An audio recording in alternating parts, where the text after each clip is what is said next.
Perhaps they've gotten themselves confused between education and indoctrination.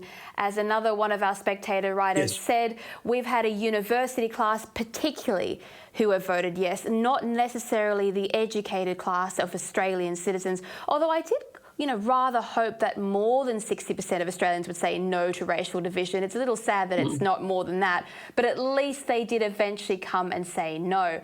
But what about the gap? Because as Jacinta Price pointed out, the gap exists for reasons contrary to the narrative of the Yes campaign. That means their grievance style of bureaucracy and politics would be incapable of solving the problems. Now, aside from providing more services, there is a crisis of personal responsibility in some of these remote areas. These are communities where parents do not send their children to school, where adults choose to drink instead of work, and where there is a legacy of sit-down money that has entrenched the abusive features of the welfare state. Do these communities have to shoulder some of the responsibilities to close the gap themselves? After all, it was Warren Mundine who said that, solving problems starts with yourself, not with the government.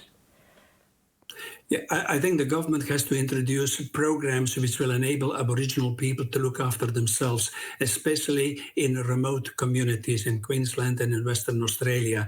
The Voice would have been a very expensive behemoth, In fact, the government spent around $400 million, almost $500 million on this particular exercise, which was soundly defeated. What could you have done with $400 million? You could presumably have built many schools, many hospitals, and it would have been possible to provide targeted assistance to Aboriginal communities in remote areas so as to enable them to look after themselves. Yes, there is a disadvantage, but the disadvantage is not going to be remedied by creating a new bureaucracy, which would be very costly indeed. And we know from experience that many type of similar institutions have been tried in the past, like, for example, ATSIC, and it was absolute misery. It cost billions and there was absolutely no benefit as a consequence. So we need targeted assistance, but mostly what we need is the implementation of the principle of political equality.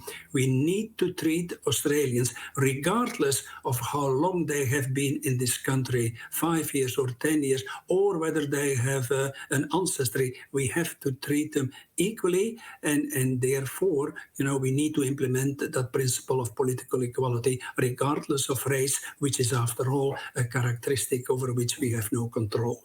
That's very well said, and unfortunately that's all we've got time for today, but thank you for your wonderful article and for joining us here on Spectator TV.